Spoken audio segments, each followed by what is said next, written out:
Al debatir en la agenda política de la Comisión Permanente el tema de los resultados electorales, la narcosenadora dinosauria Beatriz Paredes, del narco-PRI, cuestionó con demagogia y petulancia su rechazo a que la Comisión Permanente se asemejara al antiguo colegio electoral. Destacó que las impugnaciones electorales deben presentarse en los órganos jurisdiccionales correspondientes y no en este foro. Paredes señaló en sus delirios que, en lugar de debatir sobre los resultados electorales, se debían enfocar en los verdaderos problemas que enfrentará la nueva administración, como la presencia del crimen organizado, la disque situación económica precaria, la crisis migratoria y la compleja relación con Estados Unidos. Criticó la política agropecuaria y la autosuficiencia alimentaria, además de cuestionar la efectividad de las políticas sociales actuales. Finalmente planteó la preocupación de que el mandato popular pudiera usarse para disque instaurar un régimen de partido único y llamó a un debate sobre el futuro de la democracia, espetando en sus alucines si es que se busca una representativa o una plebiscitaria. Tras oír las falacias de la horrible dinosauria priista, el diputado Gerardo Fernández Noroña del PT, para responderle contundente, celebró los recientes resultados electorales, destacando que la democracia implica aceptar la decisión del pueblo, incluso cuando no favorece a algunos. Criticó a quienes rechazan el proceso democrático y subrayó que las impugnaciones deben ser resueltas por un tribunal independiente, que no está bajo el control de su partido. Noroña acusó a la oposición de ser incoherente y torpe, señalando que han tenido más recursos para sus campañas y aún así no lograron ganar. También recordó la reforma judicial de Ernesto Zedillo en 1994 como un ejemplo de cambios drásticos sin oposición.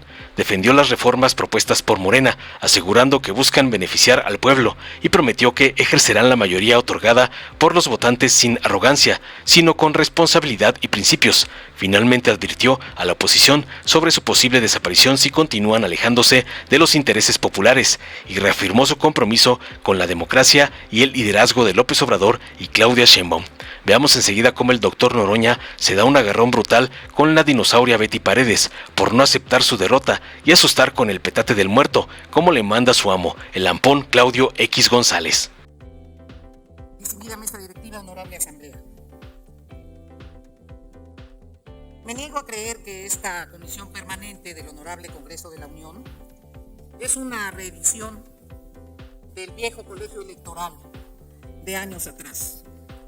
Por eso, no escucharán de mi voz un debate sobre las características de la elección, aunque mucho haya que decir de ellas, porque comparto el argumento de que son los órganos jurisdiccionales el espacio pertinente para presentar los alegatos, los agravios que los hay y los cuestionamientos, los de fondo o los de circunstancia. Tampoco creo que sea el momento para hacer la apología de la elección o de los resultados, porque es precisamente el tono apologético el que lleva a las preocupaciones de que no solo una parte de la población o de sus dirigentes no estén entendiendo, sino que todos no estemos entendiendo.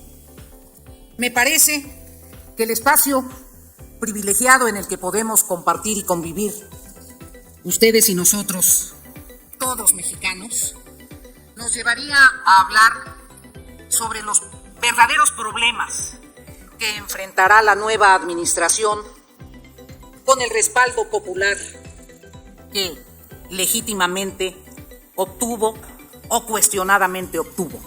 Ese no es el tema que vamos a dirimir aquí.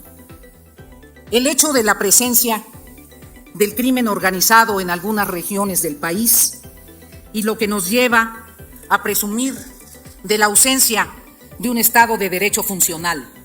Señalo específicamente al Estado de Chiapas y los problemas que está enfrentando y al Estado de Guerrero, por no señalar puntualmente otras regiones que todas y todos podemos hacerlo. El hecho de que algunos elementos de la situación económica son preocupantes y que valdría la pena no echar las campanas al vuelo. Si la situación económica está detenida con alfileres, saludamos la decisión de ratificar al secretario de Hacienda, como hubo reflejos rápidos, pero también hay que reconocer el nerviosismo de los mercados y explicarse las causas del mismo. La situación gravísima del sector agroalimentario es la ocasión que habrá mayor importación de maíz amarillo. Aquella propuesta de autosuficiencia alimentaria del inicio de la administración quedó diluida por una política agropecuaria equivocada. La tensión de la crisis migratoria, porque es una crisis migratoria, y el diálogo complejo con Estados Unidos. Sin duda, es un enorme desafío la relación con Estados Unidos, que se puede volver mucho más compleja ante el escenario, que yo no lo deseo, de una posible elección del señor Trump. La necesidad de una discusión amplia sobre las políticas sociales. Las políticas sociales no se reducen, no se restringen a las transferencias directas de recursos. Y a eso hemos querido subsumir el diálogo sobre las políticas sociales. Las políticas sociales son las políticas sociales duras, la política educativa, la política de salud y la política de seguridad social. Y cuando menos en las dos primeras hay mucho que debatir. Pero en el fondo, queridas amigas, queridos amigos, legisladores de todas las fracciones políticas, lo que está detrás de la preocupación es si el mandato popular se va a utilizar para reproducir un régimen de partido de Estado con pensamiento único. Esa es la verdadera discusión del sistema político mexicano. Concluya, por favor, senadora. Los 6 minutos que han tenido todos, mi querido presidente. Esa es la verdadera discusión que subyace. ¿Cómo construimos la democratización del país? Y si esta va a ser una democratización plebiscitaria. ¿Y cuál es el horizonte de los sistemas plebiscitarios cuando se tiene esta composición demográfica social? ¿Verdaderamente han ustedes discutido qué significa una democracia plebiscitaria en un país de 130 millones de mexicanos? Yo los invito, si lo que quieren es transformar el régimen democrático de una democracia representativa por una democracia plebiscitaria, que abramos un debate verdadero en México, a ver cuál es el horizonte real, o si vamos a reproducir un régimen de partido de Estado renovado e inviable en el siglo XXI. Muchas gracias. Muchas gracias, senador presidente. Adelante. El 2 de junio de este año ganamos todos. Hay quien no quiere ver que la decisión del pueblo pues, es una decisión democrática. La democracia no es que las cosas salgan como uno quiere. La democracia es que el pueblo decida, y lo hizo en absoluta libertad. Los que se empeñan en venir a decir necedades en tribuna, primero, ni siquiera ha acabado el proceso.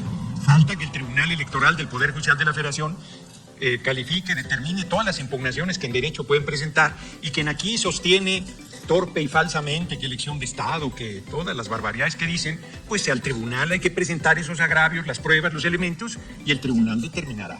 Que es un tribunal que no integramos nosotros, que está integrado por cuotas del PRI y el PAN. Eso es público y notorio. Entonces, nadie puede decir que tenemos control de ese órgano, nadie puede decir que está a nuestro favor. Es un órgano que se creó con las leyes que han regido el país por bastante tiempo. Segundo, se plantea aquí, hoy hay una carta de gobernadores de Acción Nacional que le dicen a su dirigente Marco Cortés, oye, la renovación de la dirección sea democrática, pero vienen aquí a comentar el mismo discurso, son víctimas, la oposición es víctima de su torpeza, mala candidatura, mala campaña. Dicen que recursos públicos tuvieron más recursos en campaña que nadie, millones de dólares a su campaña, narcocandidata, narcopresidente. Una campaña insidiosa, falsa, miserable, que no les sirvió de nada. Millones de dólares desde el exterior, que todavía el INE y luego el Tribunal Electoral no han sancionado. Les ganamos. Y quieren que esa mayoría que nos dio el pueblo no la ejerzamos. Quieren que en el debate que va a haber hagamos caso de sus posiciones, que son las mismas, contrarias al pueblo y contrarias al interés nacional. A ninguno de ustedes los escuché cuando Zedillo, en 1994, el 5 de diciembre, mandó una iniciativa para mandar a retiro 26 ministros de la Corte. Ninguno de ustedes dijo ni pío. Ni uno solo del PRI, del PAN, del PRD, sí, porque el PRD y el PT votaron en contra. Era otro PRD el que hoy desaparece, esa es otra cosa. Tan es otra cosa que desapareció. Les podría dar la crónica puntual de esa reforma al Poder Judicial. Bajaron de 26 a 11, todos a modo del presidente Ernesto Zedillo. Todos a modo. Y nadie dijo absolutamente nada. Pero no quieras plantear una reforma al Poder Judicial porque dicen que lo queremos desaparecer. No quieras plantear una reforma al Instituto Electoral porque dicen que lo queremos desaparecer. Claro que estamos abiertos a la discusión. Claro que estamos abiertos a discutir las cosas con todos los sectores de la población. Por eso la permanente va a organizar el debate sobre estos temas. Pero solo les recuerdo que la reforma de Cedillo fue presentada el 5 de diciembre del 94 y el 31 de diciembre ya se estaba promulgando. Y el 26 de enero ya estaba el Senado determinando los ministros de la Corte. Varios de ellos eran indefendibles. Fueron terribles, validaron el atraco del cobro de interés sobre interés, validaron la inexistencia jurídica de la banca, validaron el Fobaproa, validaron cualquier cantidad de atracos. Hay un agravio. La gente quiere que ya hagamos las reformas que no van con el pueblo. La gente quiere que ya, no, espérate, si todavía no entra la mayoría calificada que nos dio el voto de la gente. Dicen que no la vamos a tener en el Senado. Yo creo que sí. Además, que la mayoría calificada en la Cámara de Diputados que la tenemos sobrada. No hay arrogancia, ninguna arrogancia. El pueblo decidió. El pueblo nos plantea que ejerzamos esa mayoría. Nosotros no le podemos fallar al pueblo. Dice Julián Rentería, tienen una responsabilidad muy grande, siempre la hemos tenido. Siempre la hemos tenido. Dice, no hay contrapesos, nosotros fuimos minoría en condiciones muy duras, muy difíciles, y fuimos contrapeso. Porque cuando se es serio, se es consistente, se habla con verdad, se habla con principios, se está del lado del pueblo, uno puede ser contrapeso aunque no tenga mayoría. Pero ustedes hablan con mentira, con falsedad, con intriga, con insidia, con denuesto. Siguen utilizando el lenguaje racista y clasista en contra del pueblo. La democracia es el pueblo. Les irrita que la mujer y el hombre más humilde de la patria tengan un voto igual que el más encumbrado. Pues eso es la democracia, señoras y señores de la oposición. Bienvenidos a la democracia, que no se había dado en el país. Concluya, y que termine. Gracias al liderazgo del compañero presidente López Obrador, hoy hay democracia plena en nuestra patria. Y hoy le toca a nuestra lideresa Claudia Sheinbaum Pardo consolidar esa democracia. Bienvenidos, termino, diputado presidente. Bienvenidos si quieren estar del lado del pueblo. Y si no, pues les volverá a pasar la aplanadora democrática. Conste que se los advertí en tribuna muchas veces y no quisieron hacer caso, y hoy les digo, el PRI es el siguiente partido que va a desaparecer y luego será Acción Nacional si siguen por el mismo camino. No estoy para darle consejos a la oposición, pero es evidente que eso es lo que les espera si porfían en su necedad y en darle la espalda al pueblo. Larga vida al pueblo de México, larga vida al compañero presidente López Obrador y larga vida a nuestra lideresa Claudia Sheinbaum Pardo. Muchas gracias por su atención. Dale en me gusta, suscríbete, activa la campanita y compártelo para que más gente lo vea.